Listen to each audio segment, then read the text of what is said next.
Alright, enough theory. Today we are doing what real data analysts actually do. No fake examples, no perfect data. We have a real world messy sales data set. And your task is simple: find insights, no instructions, no hints, just you and the data. So, hello and welcome to one more video of our playlist Data Analysis with Python. And in today's video, we are going to create our first EDA project. So, let's jump onto our VS Code and let's get started. Okay, so in this project, as we all know, first of all, what we have to do is we have to load the data set. And here we can see we have one sales underscore data.csv. So we have to do the EDA for that particular data. So first of all, let's load our data set. So for loading, as we all know, first of all, we have to import pandas as PD. Now let's create one data frame. So df equals to pd dot read underscore csv, and inside that particular function we have to give the name of the data set, which is sales underscore data dot csv. Now our first step to analyze the data is to see the top 5 rows of that particular data. So we have the understanding that what are the different columns that we have in our data. So for that we have to write df.head, and this is always step 1. Look at the data, don't analyze, just observe columns, values, patterns and missing data. This is your first impression. Now, after seeing the data, we have to understand the data structure. And to understanding the structuring of the data, we have to describe that particular data and create the information from that particular data. And for those things, we have to call df.info and df.describe. And here's what we learn instantly: total rows and columns, data types, missing values, and revenue range. This is like checking a patient vitals before treatment. Okay, now let's find out the missing values over there. So for that we have to write df dot is null dot sum. So this function combine all the missing value or the null values in between the data. And boom, we already see missing values in revenue. Now think like an analyst. Do we remove them? Do we fill them? Or do we ignore them? There is no single answer. But for now, let's fill them with mean.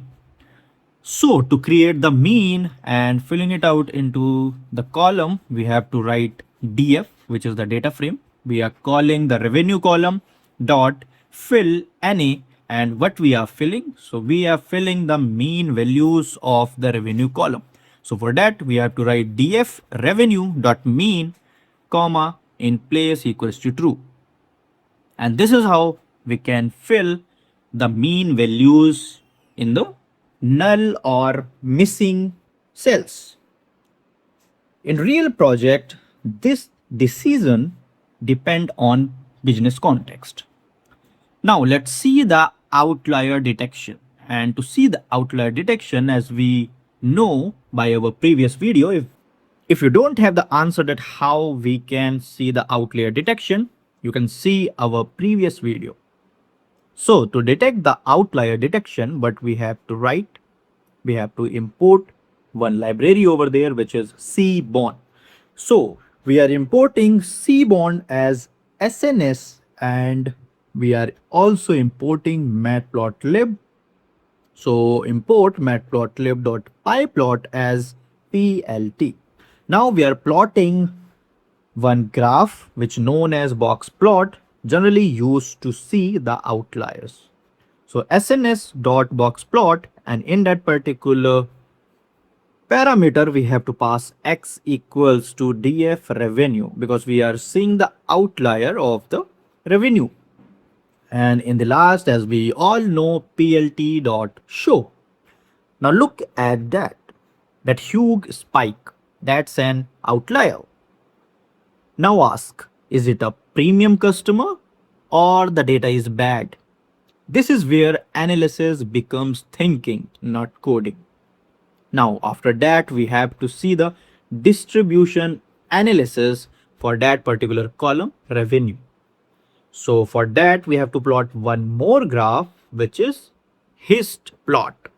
So for that, we have to write sns.histplot, and in that we have to write df revenue, comma kde equals to true, and the last but not the least, plt.show. Now, what do we see here? Most sales are in mid-range, few high-value transaction, and slight skew. This tells us business depends on regular customers, high-value sales are rare. Now let's see the category insights over there. So to see the category insights, first of all, we have to make the groups for that particular category insights, like revenue by city. So for that, we have to group by the city with revenue first. So for that, we have to write df dot group by city revenue dot mean dot plot, and the plot should be bar graph. So we are writing here kind equals to bar. Now let's write the title. So plt dot title, and the title is average revenue by city. Now the last one, which is plt dot show, and this is something very powerful. Which city performs best? Where should company invest more? So these kind of question we can generally answer with that particular graph. Now let's do one more categorization, and there we can categorize it by product. So revenue by product. Same thing, df dot group by product revenue dot mean plot kind equals to bar. Now the plt dot title, which is revenue by product, and then plt dot show. And from this particular graph, we can know that what are the top selling products, what are the low performing categories. Now let's build some relationships over there. So to build the relationship, we use heat maps.